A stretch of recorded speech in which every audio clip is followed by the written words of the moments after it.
बढ़ती महंगाई से जनता तो पहले से त्रस्त है और अब जेबीबीएनएल के बिजली के दरों में बढ़ोतरी से जो है जनता और परेशान होने वाली है।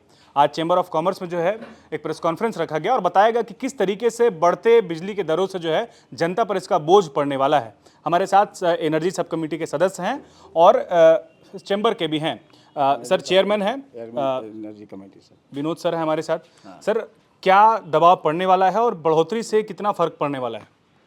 देखिए, जो प्रस्तावित दरें हैं उसमें केवल बड़े उद्योगों पर नाम मात्र की बढ़ोतरी की जा रही है। बाकी जितने छोटे उद्योग और व्यावसायिक प्रतिष्ठान और घरेलू उपभोक्ताओं पर इसका असर 30 से 300% तक होगा। अच्छा, तो 300% बढ़ने से क्या होगा, ये कोई विशेष विवेचना की आवश्यकता नहीं है। एक साधारण से साधारण व्यक्ति भी समझ सकता है कि भाई आज आपको 5 रुपया लग रहा है और कल 30 रुपया लगने लगे तो आपके ऊपर क्या असर होगा। सर इस तरह की जल्दबाजी है और आपने कहा आपने जब प्रेस कॉन्फ्रेंस में आप लोग बातचीत कर रहे हैं तो आपने बताया भी और बाकायदा आपने जो है कंपेयर भी किया कि कहाँ पर बिजली की दर क्या है और ये जो जल्दबाजी की जा रही है इससे क्या फ़र्क पड़ने वाला है और या फिर क्या दबाव पड़ने वाला जनता पे, ऐसा क्यों किया जा रहा है? सर आम शब्दों में समझाइए उसको। आम शब्दों में हम मान कर चलते हैं कि हमारी राज्य सरकार जो है वो जनहित के निर्णय लेती है, मगर ये विद्युत वितरण कंपनी ने अपना जो प्रपोजल नियामक आयोग को दिया है यह पूरी तरह से जन विरोधी के साथ साथ सरकार विरोधी भी है। पता नहीं सरकार के संज्ञान में यह है या नहीं। मैं तो मानता हूं कि यह सरकार के संज्ञान में नहीं है और अगले चुनावों में इसका वर्तमान सरकार को बहुत खामियाजा भुगतना पड़ सकता है।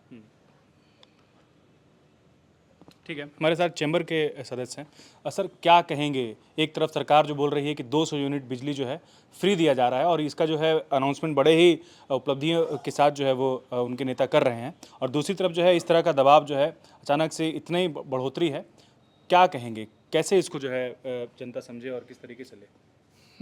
देखिए, सरकार जो कह रही हो तो सरकार कर रही है। सरकार ने 200 यूनिट अनाउंस किया है तो सरकार 200 यूनिट फ्री दे रही है।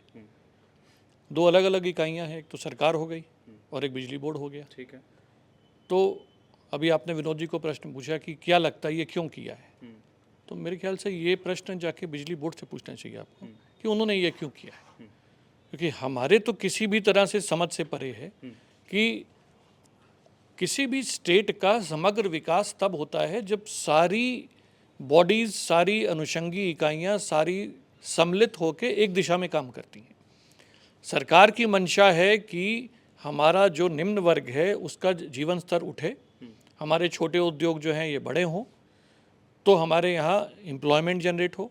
ये सरकार की मंशा है और सरकार की मंशा है और जनता का मैंडेट इस सरकार को है, तो बाकी सारी बॉडीज़ को, सारे सरकारी अमले को, निज़ाम को इस दिशा में चलना चाहिए। ये 3 लोग से मथुरा न्यारी ये अलग चल रहे हैं। ये तो ऐसा षड्यंत्र कर रहे हैं कि सरकार की 200 यूनिट वाली जो स्कीम है उसको भंडूस कर दो। अच्छा, क्यों ऐसा करना चाहते हैं ये आप उनसे जाके पूछिए।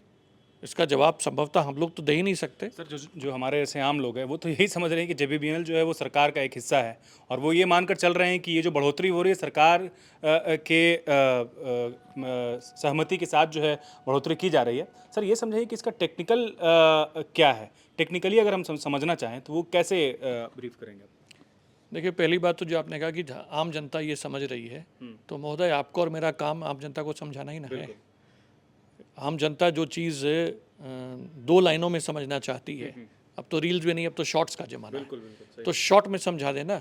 ये सरकार नहीं है, सरकार अलग है, लाइसेंसी अलग है। झारखंड में 5 लाइसेंसी हैं, उनमें एक ये भी है, और भी लाइसेंसीज हैं यहाँ पे। बोकारो में लाइसेंसी अलग है, टाटा पावर अलग है, जुस्को अलग है, तो ये एक लाइसेंसी ही है। ठीक है, ये लाइसेंसी चूँकि बड़ा है और सरकार का अंग हुआ करता था तो इसलिए हम लोग को प्रतीत होता है कि ये सरकार है, लेकिन ये सरकार नहीं है। अगर ये सरकार होती, या अगर ये सरकार की मंशा के अनुरूप चलते तो ये ऐसा षड्यंत्र नहीं रचते। फिर सवाल तो ये भी उठते हैं ना कि सरकार को इसका अंदाज़ा नहीं है, या फिर सरकार इससे जो है महरूम है कि उनको ये पता नहीं है कि JBBNL जो है लगातार इस तरह से बढ़ोतरी कर रही है और इसके विरुद्ध जो है, या फिर कहें इसको लेकर के गंभीर नहीं है सरकार। अगर सरकार को अंदाज़ा नहीं है तो हमारे पत्रकार महोदय, पत्रकार भाई बंधुओं से आग्रह है कि सरकार को अवगत करा दीजिए। कराना पड़ रहा है सर, ये इसलिए सवाल कर रहा हूँ, देखिए, कराना क्यों पड़ रहा है? ऐसा नहीं है कि प्रपोजल पहले सरकार के पास जाता है। हम लोग प्रक्रिया समझें। कोई भी लाइसेंसी अपना प्रतिवेदन नियामक आयोग के यहाँ फाइल करता है, ठीक है, तो वहाँ पर सरकार का कोई दखल नहीं है। ठीक है, नियामक आयोग अपनी हियरिंग स्टार्ट करता है, अलग अलग जगह जाके हम ये कहेंगे कि हियरिंग का दिखावा करता है, करता उड़ता नहीं है वो। ठीक है, हम लोग जो मर्जी बोल लें, वो दीवार के सामने बात करने वाली बात होती है। लेकिन सरकार पर अगर आए तो जब टैरिफ आ जाता है तब सरकार को पता चलता है। एक्ट में प्रावधान ये है कि नियामक आयोग द्वारा फिक्स किए गए टैरिफ पे अगर सरकार कोई रिलैक्सेशन देना चाहती है, जैसे सरकार ने कहा हम 200 यूनिट फ्री देंगे, तो वो 200 यूनिट फ्री का पैसा सरकार लाइसेंसी को देती है, ठीक है, बजटरी प्रोविजन के माध्यम से।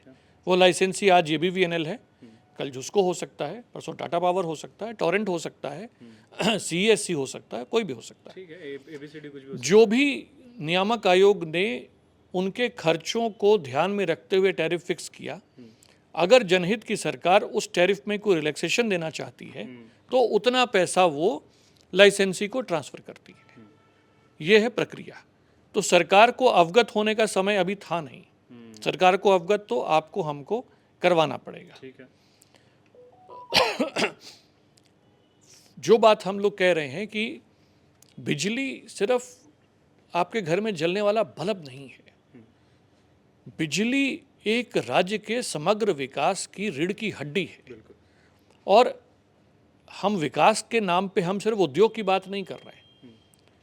जिस गांव में बिजली जाती है उस गांव का बच्चा पढ़ेगा, उस गांव में मोबाइल चार्ज होगा, उस गांव में इंटरनेट टावर काम करेगा, उस गांव में लैपटॉप काम करेगा। तो आप जहां बिजली का तार पहुंचाते हैं, आप उसकी इकोनॉमिक सोशल अपलिफ्टमेंट लाते हैं। पहले अंग्रेज बोलते थे जहां तक सड़क जाती है वहां तक तरक्की हो जाती है। अब सड़क से तरक्की नहीं है। जब तक इलेक्ट्रॉनिक माध्यम वहाँ पे, या एक लाइन में कहें जब तक इंटरनेट वहाँ नहीं पहुँचता है, वहाँ पे सोशियो इकोनॉमिक चेंजेस नहीं होती हैं। फिर क्या होता है? चूँकि बच्चा वहाँ पढ़ नहीं सकता, बच्चा बाहर जाता है। बच्चा जब बाहर जाता है वापस गांव जाके सेटल नहीं हो सकता है, फिर वो बच्चा राज्य छोड़ के बाहर जाता है।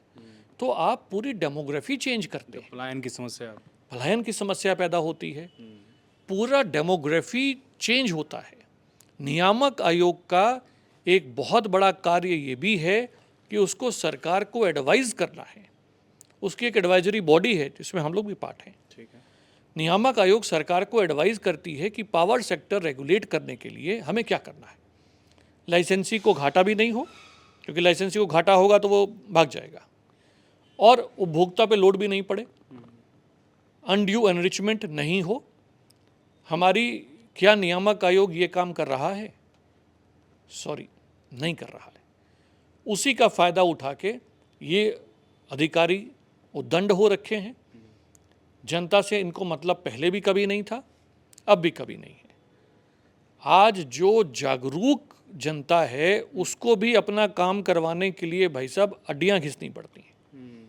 सिर्फ दिखावे के कानून बन जाते हैं, वो लागू तो नहीं होते हैं। सर आप जो प्रेस कॉन्फ्रेंस में आप लोगों ने कहा कि झारखंड में जो कोयला प्रदेश बोला जाता है इसको, और हमारे पास भी जो है बिजली को लेकर के हम लोग जो है जूझ रहे हैं, और इतने महंगी दर में बिजली हम लोगों को ख़रीदना पड़ रहा है।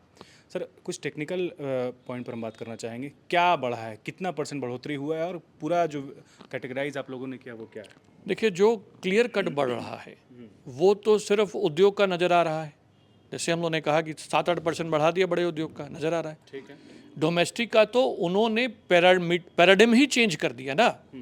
अभी आपको 100 रुपया घर का फिक्स चार्ज है, ठीक है, अब वो कहते हैं कि आपके लोड के हिसाब से फिक्स चार्ज लेंगे। अब आपका लोड आ गया 1200 किलोवाट, मान लीजिए 12 किलोवाट का आ गया, तो वो 100 रुपया बढ़ के 1200 हो जाएगा। ठीक है, अब इसको हम लोग गणित के हिसाब से, परसेंटेज के हिसाब से क्या निकालेंगे? टैरिफ जो बढ़ेगा वो तो 50% करीब घर का बढ़ा दे रहे हैं सीधा, एनर्जी चार्ज। अब हमारा प्रश्न है कि 4 महीने के अंदर ऐसी बिजली कौन सी महंगी होगी भैया कि तुमको 50% बढ़ानी पड़ गई? हम तो कह रहे हैं ना कि बैठे ना बोर्ड अधिकारी हमारे सामने, बैठ के हमसे जो है वार्ता तो करे, हमको समझाए तो सही, मैनेज करके टैरिफ क्यों बढ़वा रहा है? जबकि जो हमने आपको समझाया कि 1 रुपए की बिजली अगर पतरातू से चलती है तो इतना लटर पटर चोरी गायब होता है कि यहाँ पहुँचते पहुँचते 2 रुपये हो जाता है। इनको टैरिफ बढ़ाने की आवश्यकता कहाँ है? हम तो कह रहे हैं कि टैरिफ कम होना चाहिए। आज का जो टैरिफ है इसमें कम से कम 20 से 25% आराम से कम हो सकता है अगर ये कोई एफिशिएंट डिस्ट्रीब्यूटर हो। अपनी इनएफिशिएंसी छुपाने के लिए कभी फिक्स चार्ज, कभी सरकार से सब्सिडी, कभी कंज्यूमर पे बोझ। और विचित्र बात यह है कि वही अधिकारियों का झुंड पिछले 15 साल से शक्ल नजर आ रही है हम लोगों को। अरे उन अधिकारियों ने भी रिटायर होकर इसी राज्य में बसना है, बच्चे तो भेज दिए उन्होंने बाहर अपने। वो सारे अधिकारी इस झारखंड के निर्माण के समय से यहाँ पर हैं, अब उच्च अधिकारी हो गए हैं। 10 साल से तो वही पूरा झुंड हम लोग को नजर आ रहा है। उनसे नहीं चलती है तो छोड़ देना। ज़रूरत है सर सरकार को इसमें कठोर कदम उठाने की, और इस तरीके से जनता पर जो बोझ पड़ रहा है झारखंड में, खास करके जो सर ट्राइबल का एक बड़ा हिस्सा है यहाँ पर, और आपने जैसे प्रेस कॉन्फ्रेंस में भी कहा कि जो है यहाँ पर उतने डेवलप लोग नहीं हैं, तो क्या सरकार को आगे आकर के जो है कठोरता से कदम उठाने की ज़रूरत है? देखिए, इसमें कोई कठोरता नहीं है, ये तो प्रोफेशनलिज्म है। अगर हम कहें कि मुंबई की बिजली पिछले 40 साल पहले से ही BSES के पास थी, तो ये कोई कठोर कदम तो नहीं था। ये तो एक सरकारी संसाधनों की वेस्टेज को रोकना, ये तो सरकार का एक लॉजिकल कदम है। इसमें तो कहीं कोई कठोर नहीं है। और सरकार असेस करके देख ले कि ये, आप लोगों ने भी वो सीन देखा है कि ये DVC की पेमेंट नहीं कर पाते हैं, DVC का ड्यूज बढ़ जाता है, DVC इनकी बिजली काट देती है, इनके सेहत पे कोई असर नहीं है। और हमारे शहर में, रांची शहर में 4-4, 5-5 घंटा गर्मियों में बिजली कटने लग गई थी। बिल्कुल।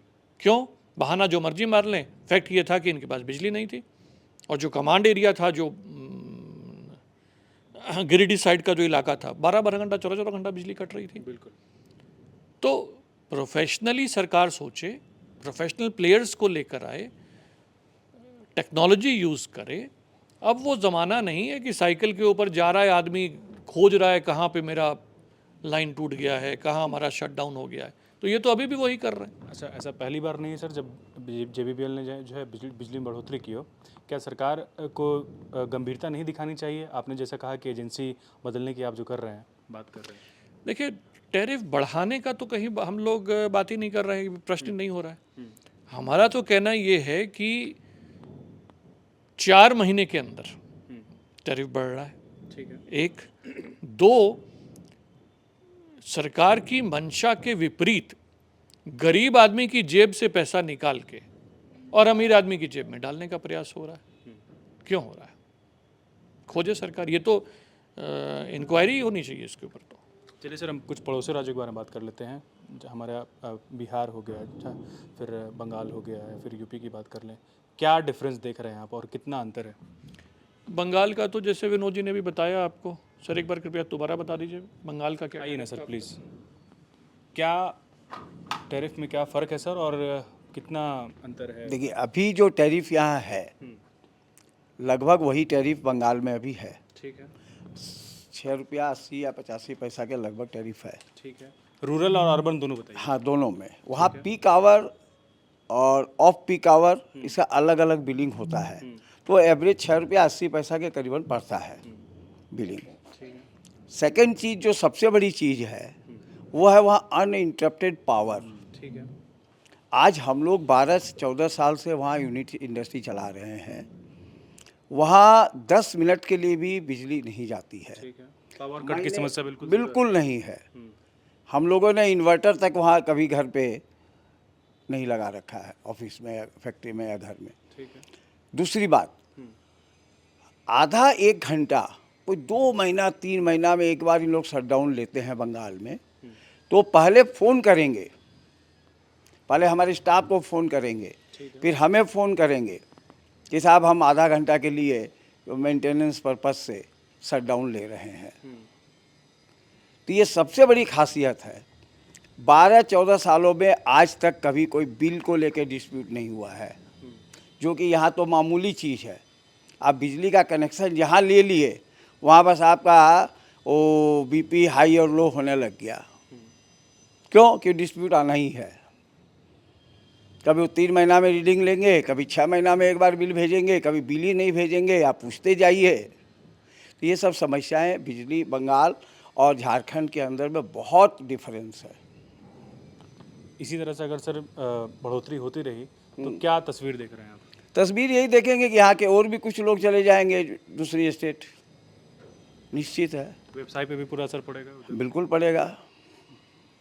छोटे छोटे उद्योग तो ऐसे ही उनकी हालत ख़राब है, हाँ, और हालत ख़राब हो जाएगी।